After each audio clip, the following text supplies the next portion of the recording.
Rubber കൃഷിക്ക് subsidy കൂട്ടുന്ന കാര്യം കേന്ദ്ര സർക്കാരിന്റെ സജീവ പരിഗണനയിൽ. സ്വാഭാവിക റബ്ബറിന്റെ മൂല്യവർദ്ധനയ്ക്ക് ഇന്ത്യൻ സുസ്ഥിര സ്വാഭാവിക റബ്ബർ അഥവാ ISNR എന്ന സംരംഭത്തിന് തുടക്കമിട്ട് സംസാരിച്ച മന്ത്രി ജോർജ് കുര്യനാണ് ഇത് വെളിപ്പെടുത്തിയത്. മറുവശത്ത് റബ്ബറിന്റെ വിലയും ഉൽപാദനവും മെച്ചപ്പെടുത്താൻ വഴി തേടി കർഷകർ. ആദ്യ ഇലക്ട്രിക് SUV വിറ്റാര പുറത്തിറക്കി മാരുതി സുസുക്കി.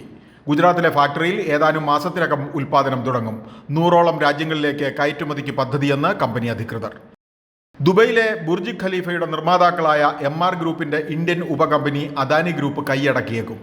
ഇന്ത്യൻ കമ്പനികൾക്ക് ഓഹരി വിൽക്കാൻ ചർച്ച നടക്കുന്നതായി MR പ്രോപ്പർട്ടീസ് ദുബൈ സ്റ്റോക്ക് എക്സ്ചേഞ്ചിനെ അറിയിച്ചു. 5000 കോടിയോളം വരും ഇടപാട്. സമുദ്രോൽപ്പന്ന കയറ്റുമതിയിൽ കൊഞ്ചാണ് താരം.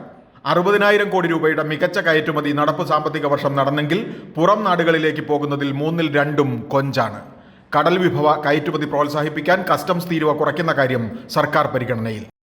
കൊച്ചി വിമാനത്താവളത്തിൽ അതിവേഗ ഇമിഗ്രേഷൻ പദ്ധതിക്ക് തുടക്കം. ഉദ്യോഗസ്ഥ സഹായം ആവശ്യമില്ലാത്ത fast track immigration trusted traveller program പ്രകാരം 20 സെക്കൻഡ് കൊണ്ട് ഇമിഗ്രേഷൻ നടപടി പൂർത്തിയാക്കാം. ബിസിനസ് വാർത്തകൾ വിശദമായി അറിയാൻ ധനം online.com.